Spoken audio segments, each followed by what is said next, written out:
Hello, and welcome to HHH, the podcast where we're talking about those horrible humans in history.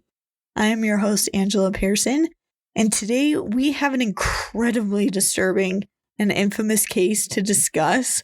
But first, if you're really liking this podcast, make sure you're liking, subscribing, and sharing this with other people that enjoy spooky tales from history. If this is your first time joining us, thank you so much for tuning in. I hope you enjoyed today's episode. If you've been with us from the beginning, thank you so much for your support. It's been really fun to do all of this, and I hope you guys are enjoying it as much as I am. So make sure you're liking, subscribing. Also make sure you turn on notifications, because we have switched the days that we are posting our new episodes from Wednesdays to Thursdays. I know it's been a couple weeks, so we're probably used to it by now, but just in case.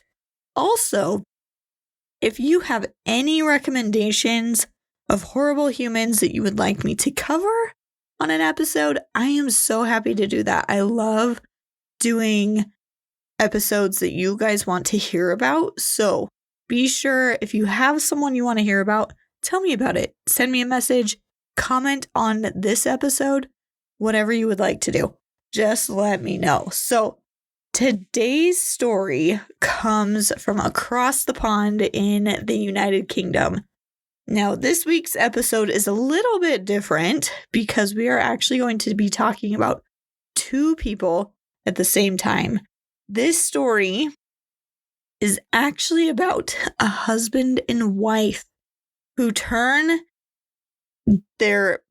they both have psychopathic tendencies and feed each other's evil desires. This story is,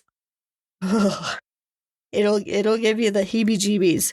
We're talking about Fred and Rose West. They committed a series of brutal murders, many of them involving their own children. Their crimes discovered in the 1990s shocked the world and revealed a house of horrors that no one would have imagined.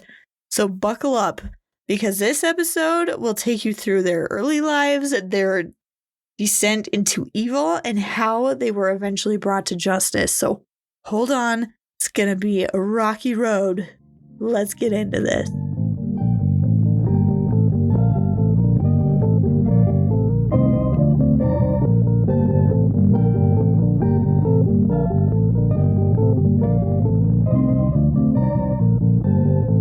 Now, before we get into the actual story, I have to tell you, doing the research on these people, they're horrendous people. But while I was writing my script for this, I was sitting on my couch, typing everything up, and I thought I saw something out of the corner of my eye, and I looked over and there was nothing there, and then I felt something on my arm. And when I looked down, there was a spider zigzagging across my arm. And so I freaked out, flicked it off. And the only thing I had near me to squish it was my phone. And so I had to squish it with my phone. And I was just all heebie-jeebied out because I'm pretty sure I felt it crawl across the back of my neck. But I just assumed it was my hair moving. So keep in mind, the whole time I was writing this script, I already had the heebie-jeebies because I had a spider crawling on me. Normally, I'm okay with spiders, but when they're on me, they touch me. Ugh, all bets are off. So I already had the heebie-jeebies, and then having to write about what these horrible people did made it even worse. So now those two emotions are just going to be tied together forever. So I just had to tell you guys the horrible story that I had about a spider crawling on me just because I thought you'd appreciate it. So anyways, with that in mind, let us start from the beginning.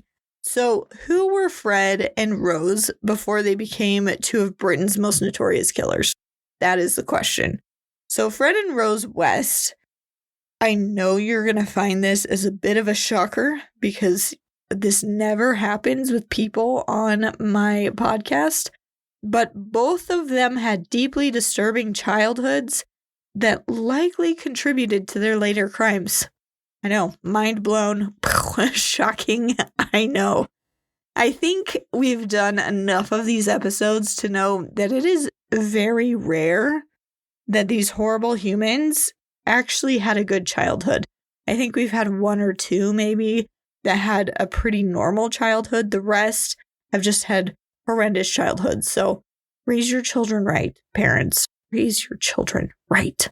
So first, let's talk about Fred West's childhood. So he was born on September 29th, 1941 in Much Markle, Herefordshire, England. Sorry to all of my English friends across the pond. I think I'm pronouncing it right. Probably not. It's fine. Now, he was the first surviving child of Walter West and Daisy Hill. He grew up in a poor, dysfunctional family and had 6 siblings. So they had multiple children before he was born, but none of them had survived. And they had at least 6 children that survived. So his dad was a milking herdsman and a harvest hand. I don't know what a milking herdsman is, so use your imagination and just kind of guess, because that's what I did. And the family lived together in a cottage that didn't actually have any electricity or heat, so they had to heat their home by heating it with log fires. So his parents were known to be pretty strict, and Fred was actually his mother's favorite child. I'm guessing probably because he was the first child to survive birth. So, anyways, he was very obedient and followed what his mother wanted. But there are a lot of rumors, and it is believed that this is actually true, that she had actually been sexually abusing him throughout his childhood, starting at the age of 12. There are also rumors that he engaged in some bestiality when he was in his early teens, and even people think there was some incest involved with his sister and things. He actually, and we'll see this a little bit later, believed that incest was completely normal. So he must have been raised in a home where things were happening that would make him believe that, right? So pretty messed up, pretty horrendous. And these kind of beliefs will severely affect his future, which you will see. So in school, Fred was a really poor student. He was often described as lazy, dim, scruffy, which I appreciated, scruffy, lethargic, and difficult. And he was barely literate for most of his life. So he actually dropped out of school at the age of 15 because he just clearly did not get along with him. And after dropping out, he started frequenting social clubs where he would often harass women. And he often saw these women as basically objects that he could do whatever he wanted with. So he was already showing a little bit of psychopathy tendencies in the sense that he didn't really have emotions connected to these women. He just saw them as objects. So when he was 17, he actually suffered a fractured skull, a broken arm, and a broken leg when he was in a motorcycle accident, which some experts actually believe might have affected his impulse control. So later what happens could be affected by a traumatic brain injury. But I also appreciated this, that also contributed to his brain injury. He was punched once on a fire escape by a girl that he groped, and when he got punched, it made him fall down 2 floors, causing another head injury. And I appreciate that that girl did that. Good for her, and you go, girl. Like, that's amazing. So when he was 17 years old, Fred actually was arrested because his 13-year-old sister became pregnant with his child. He admitted to the police that he had been doing these gross things with his sister and said, doesn't everybody do that? He literally asked the police that. He was confused. So like I said, he genuinely thought that that was a normal thing. And when his case finally went to trial, though, his sister decided to change her mind. She didn't want to testify against her brother, and so the case was fully dropped. But after this, his family basically disowned him, so he didn't really have any contact with his family after that point, except for maybe one or two of his brothers. So in September of 1962, he became acquainted with, well, I should say reacquainted with a woman named Catherine Reina Castillo. She goes by Reina, by the way. So if you hear me say Reina, that's who I'm talking about. He was 21 years old when he re-met Reina. They first met in a dance hall in 1960, so 2 years earlier, and actually dated for several months before she actually moved home to Scotland. So they were running into each other 2 years after the fact.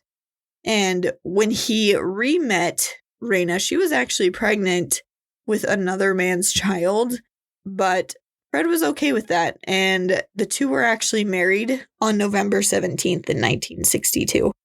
They only had, they only had one guest at their wedding, and that was Fred's brother, John. So he did stay in contact with his brother, but the rest of his immediate family disowned him. After they were married, Reina and Fred lived with Fred's aunt, while Fred became an ice cream driver, and that's how he earned money for him and his new wife. So it makes sense that they were living in his aunt's house. So how would I sum up their marriage? That is a great question. They had a few kids. Both of them cheated on each other. He obviously cheated more than she did, but when she found out he was cheating, she decided to go and cheat as well. And he was also known to be pretty violent to Reina and to both of his daughter and stepdaughter. And I also have to mention that one of his mistresses was actually their nanny, Anne McFall, who would eventually become pregnant with his child. By the way, she was 16 at the time. So yeah, his mistress was a 16-year-old. So in 1965, Fred actually accidentally ran over a small boy with his ice cream truck and killed him. The police found him innocent of any wrongdoing. It was a total accident, but he was nervous for any backlash from the community for what happened. So he took his daughter, Anne Marie, and moved away to Gloucester. Sorry, guys, I don't know how to say that. And eventually, Renee and Anne McFall would follow him and join him. So when McFall was 18 years old, so this is their nanny, when she was 18 and 8 months pregnant with Fred's child, she just kind of disappeared. No one knew where she went. No missing person case was ever filed for her. No one ever questioned where she went. She just kind of vanished, and no one really knew where she went. So we'll talk about that a little bit more later, but just keep that in mind. So Renee and Fred's relationship at that point actually started to improve. I wonder why, because, suddenly the mistress was gone. But about a year later, Renee would leave the kids with Fred. And in 1969, while waiting at a bus stop, Fred would meet someone that would change his life forever. He would meet Rosemary Letts, who went by Rose. Now, let's transition to talk about Rose West's childhood, now that she's kind of been introduced to the story. She was born on November 29th, 1953, in Northam, Devon, England. Her father, William Letts, was a paranoid schizophrenic who was violent and controlling. He frequently beat his wife and his children, so already off to a really great start. Her mother, Daisy Letts, actually underwent electroconvulsive therapy while she was pregnant with Rose, which some people kind of speculate that probably had a severe impact on Rose's brain development. And her mother got this therapy because she was experiencing depression and anxiety. So mental health was not great in her family. She was the fifth of 7 children in this poor family.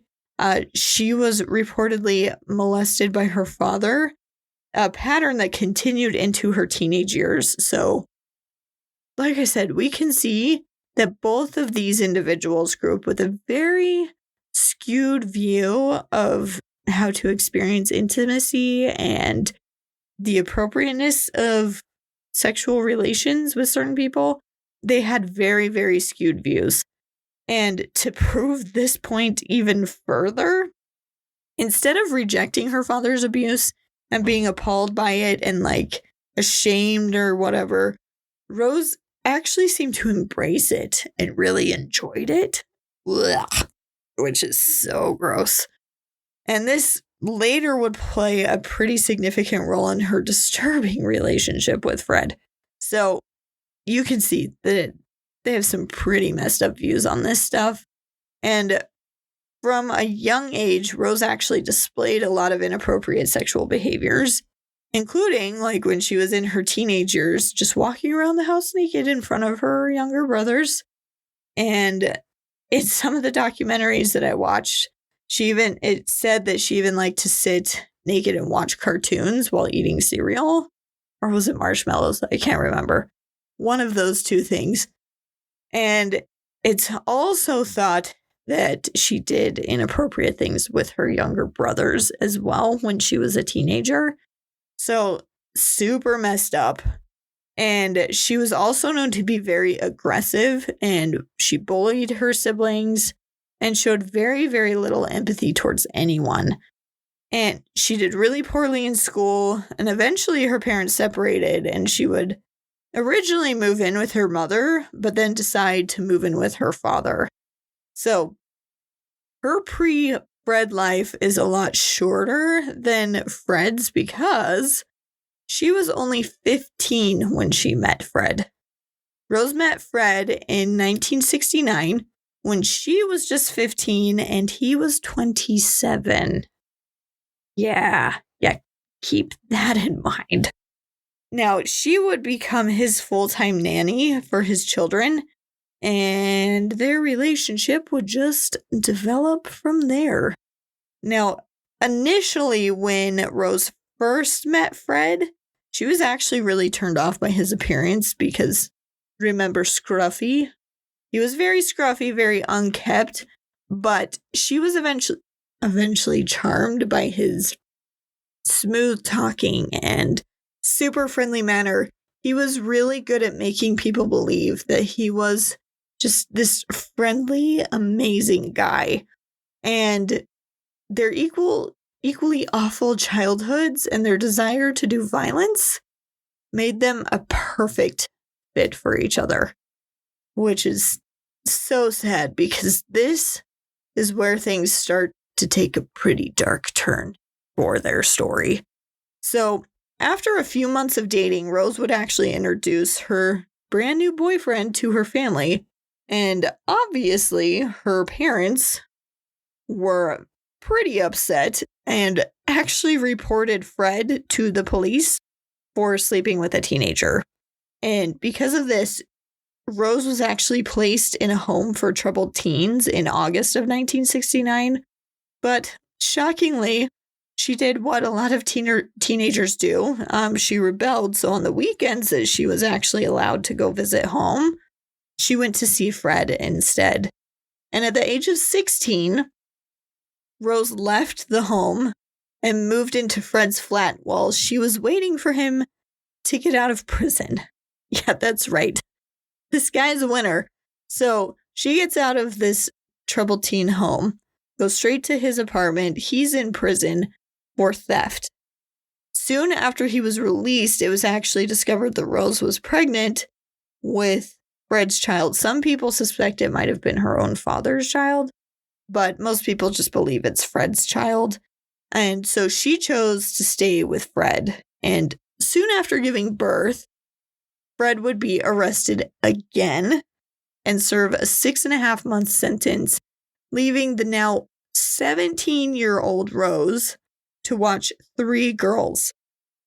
Because remember, he has his stepdaughter, he has his daughter, and now his new daughter.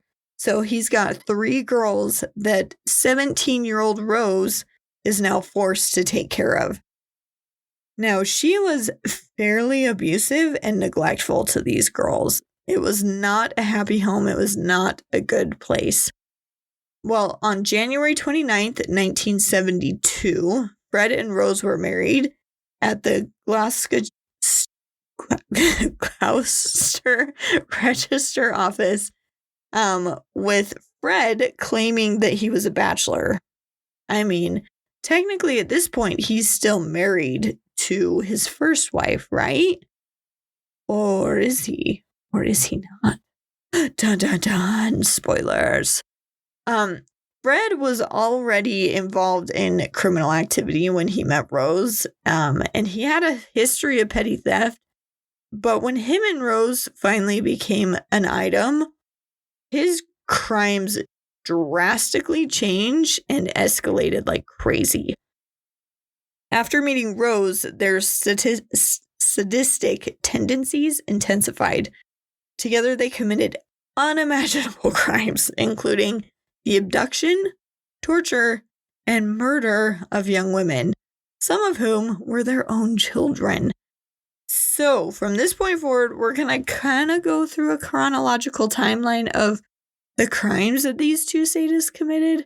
It's going to be a very, very loose timeline, so just hold on. We'll get through it. So, the first murder that was actually committed by Fred was, and I know you're going to be shocked by this, was the nanny. Yep, Anne McFall. She didn't just disappear randomly. And I know you thought that she just left to start a new life and just abandoned everything. And you're totally shocked that her disappearance was her actually being murdered.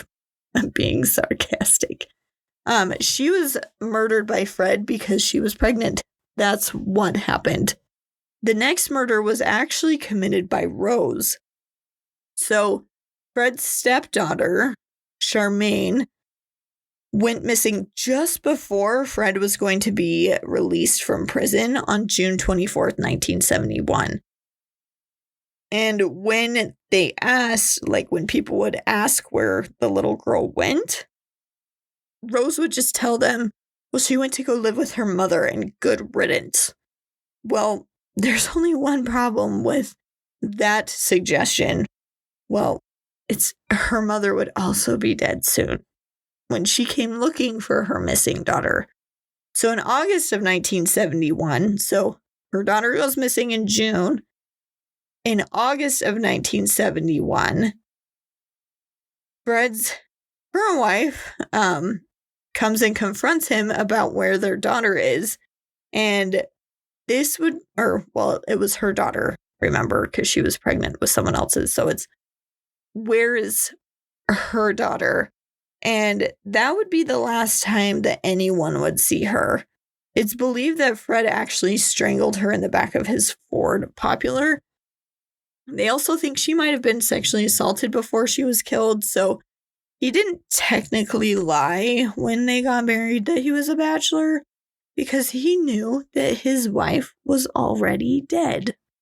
Yeah, what a peach.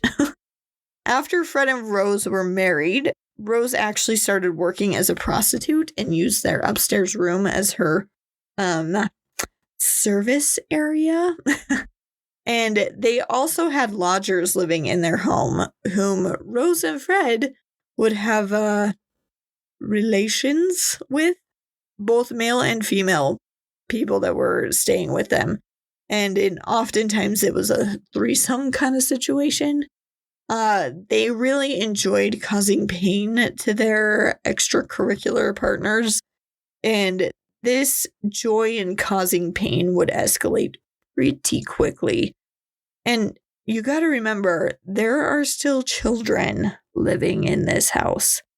And they forced the children to keep their secrets by either not letting them out of the house or threatening them with violence. And Rose was the most likely out of the two to inflict violence on the children. To give you an idea of what these poor children had to endure, when Fred was arrested later, he told the detectives that it was a father's job to, I'm just going to use delicate terms, his job to deflower his daughter because no other man should do it. Isn't that just like, oh, can you see why having heebie-jeebies from a spider already makes it so much worse? Like, this is horrendous. And you know what's even worse is he was shocked and confused by the reaction of the detectives that were in the room. Like, they were horrified and disgusted. And Fred was confused by this. He's like, yeah, this is normal. Why are you all acting like this is something horrendous? So, yeah, these children endured a lot of horribleness. And Rose would also participate in this kind of abuse. It wasn't just Fred. Not to mention, she also would let her children be used by some of her clientele. Yeah. So these poor kids are exposed to the horribleness by their parents, which I guess their parents were exposed by their parents, but this is to a whole new level. Now, the Wests would hire another nanny in 1972 after they got married. It was a 17-year-old named Caroline Owens. She was hitchhiking and they stopped and picked her up. They offered her a job when she said that she had been looking for work. And eventually they tried to, make some suggestions to see if Caroline was open and interested in stuff. And she shut them down. So basically they decided, well, we can't let her get away. So she tried to leave and they picked her up and kind of like consoled her and was like, oh, I'm sorry. That was inappropriate. We shouldn't have done it. And then she was like, okay. So she got in the car with them and they basically attacked her and kidnapped her and tortured her and did all kinds of things that I'm not going to go into detail about. Just know it was horrendous. And this poor girl, and they threatened her by saying that they had killed hundreds of girls and they could easily bury her with all of those other girls and no one would notice. But eventually Caroline was able to escape after a few days and told her mother about the experience. Obviously, her mother immediately told police of the assault and the traumatic experiences that she had been through, and charges were filed against the Wests. But don't worry, just like before, Caroline didn't want to testify because she was terrified. And I don't blame her because she went through awfulness.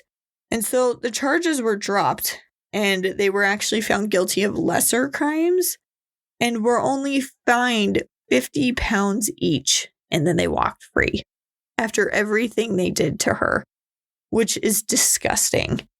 And the fact that they were basically able to get away with what they did to Caroline, like they became so emboldened, like nothing can touch us. We can do whatever we want. So it emboldened them even more to do more of this horribleness. Their home at 25 Cromwell Street, that's where they lived, became a real-life house of horrors. They started to lure victims with promises of lodging or work, and they would find a lot of their victims while they were hitchhiking or waiting for the bus, and what they would do is they would pull up to these girls and say, hey, you know what? We could give you a ride. Would you like a ride? And because they saw it was a couple and they saw there was a woman and she was super nice and he seemed super nice, the girls felt safe because they're like, there's a woman here.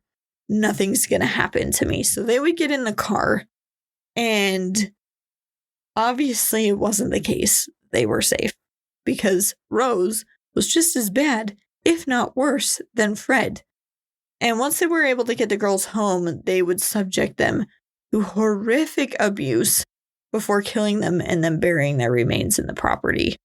So in total, Fred and Rose West were linked to at least 12 murders. Victims included their own daughter, Heather, as well as several hitchhikers and runaways. But we're going to talk about Heather in just a second and how they figured out how many people were connected. So what's truly disturbing is that Rose wasn't just an accomplice. She was actively involved in the abusing, the sexual abusing, and the killings. And she never showed any remorse for any of it. And their reign of terror lasted from the 1960s to the early 1990s. So quite the span of time. But thankfully, they were eventually caught. So how did they get caught? Well, it started with suspicions about their daughter, Heather, who I already mentioned, Heather West. Heather was one of Fred and Rose's 10 children. I believe she was the oldest, if I remember right from my research. I can't remember for sure. I should have written it down. This is why I write everything down. And yeah, I forgot to mention they had 10 children. So when I said there was children in the household while all of this was going on, yet there were 10 of them. Yeah. So awful. So their daughter, Heather, was last seen alive in 1987 when she was only 16 years old. The Wests told a lot of different stories about her whereabouts when people would ask, including that she had left home to work at a holiday camp. Rose's favorite version of the story was that Heather had become a rebellious child and had run away from home and had cut them off. And she would tell people, if my child wants to cut me off, then so be it. I don't want anything to do with them either. Like, very cold and heartless. I don't think any parent would be like, I never want to see my kid again, blah, blah, blah. But that was the excuse they gave anyone who asked about Heather and her whereabouts. But over the years, suspicions grew, especially among social workers and police officers. So in 1962, the police had an excuse to actually look more into the Wests when their 13-year-old neighbor girl claimed that Rose had done some inappropriate things to her. Again, the girl refused to testify in court. Yeah, I know. Again, they keep getting off, but I think it's valid because these people had been through such traumatic things. It would be hard to face the person who had done those things to you, so I don't blame them at all. But yeah, they got out of it again. But there was a difference this time. This time, all the kids had actually been taken into foster homes because Rose and Fred had been arrested. They needed to take the kids somewhere. Well, one day, while the social worker was visiting, they overheard the children. They weren't even playing. They were just talking to each other about needing to behave and be good, or else they would, quote, end up under the patio like Heather. Yeah, this immediately threw up some giant red flags, And the social worker went straight to the police. And so the police began to talk to the children. And all the children had the same thing, like, yeah, we don't want to end up like Heather under the patio. And while they spoke, it was enough, like they gathered enough to convince the police that they needed to take a deeper look into what was going on at the West household. And so authorities started to really dive deeper into Heather's disappearance. And the further that they dug into her disappearance, the more suspicious things seemed to be. So later in 1992, while already being investigated for Heather's disappearance, so one of their other daughters told a friend about sexual abuse that was happening in the home. The friend informed police. Now, in 1993, police launched an investigation into the allegations that Fred was sexually abusing his children. This allowed them to get a warrant issued to enter the West household. And in 1994, early 1994, the police searched the house at 25 Cromwell Street. But what the Wests, so Fred and Rose, didn't know was that the police weren't just looking for evidence of abuse of their children. They were actually looking for evidence of Heather's remains. They were looking for we don't want to end up like Heather in the patio. That's where they were going to be looking.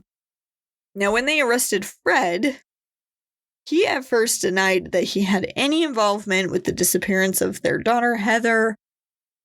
But when he realized that they actually had a search warrant to search the property, he immediately confessed and said, okay, I'm willing to show you where I buried her body. So you can just dig right there. Just see right here, right this spot. This is exactly where you need to dig. Don't worry about anywhere else. Don't waste your time. Just right here. Dig right here. Yeah. If you're thinking, that is odd. It's odd he would confess so fast and suddenly be so cooperative with the police. You are right. That is odd. They quickly found human bones where he said to dig, and the forensic team tested and confirmed that they were Heather's remains. But there was something strange about the remains that they had found. What was that? Oh, there were, 3 thigh bones. So unless Heather had 3 legs, there was another person there. And that's when the police were like, oh, no. They realized that they weren't just dealing with the death of one person, but possibly multiple people. And this, my friends, is why Fred suddenly became so cooperative. He was trying to keep them from finding anyone else. He was hoping they would just dig up Heather and they would be done. Yeah, that didn't happen. Because as they continued searching, they found multiple other bodies buried around the property, including in the cellar and under the patio. One of the police officers who actually was helping dig in the cellar said it was super hot and humid, and the more bodies they found, the harder the job got, like mentally, psychologically. So they just kept digging and searching. Fred was arrested and under pressure confessed to actually killing at least 12 women, including his own daughter, Heather. He initially tried to take all of the blame, saying that Rose had nothing to do with this. She knew nothing about this. And it turns out that was actually just a plan that Rose and Fred had come up with, that he would take the fall for both of them and she would get off scotch-free, right? Well, unfortunately for the two of them, as police uncovered more evidence, it became crystal clear that Rose was deeply involved and now was in deep doo-doo because the police kept finding more bodies at different locations, including Fred's ex-wife, the nanny, and the stepdaughter Rose had killed. And they could prove, because Fred was in prison when the stepdaughter went missing, they knew for a fact it was Rose who had done it. And Rose denied everything and put all the blame onto Fred, but she was arrested and charged as well. Once Rose was arrested, all bets were off. She went into survival mode, trying to save herself from going to prison, and put all the blame on Fred. And even at their second hearing, Rose wouldn't even speak to Fred. She wanted nothing to do with him.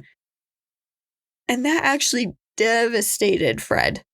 Because even though he was a psychopath with no emotional connection to any other humans, he actually had that emotional connection to Rose because that was his person. Obviously, they did all these horrible things together and relished in it together. So that was his person. But she rejected him and wanted nothing to do with him. So on January 1st, 1995, before Fred could even go to trial or stand trial, Fred took his life in his prison cell. How did he do that? Well, he had convinced the guards that he was this harmless man, just this nice person, and he really just wanted to help out around the prison, and he would help mend any ripped shirts or blankets or whatever, so they put him in the sewing room.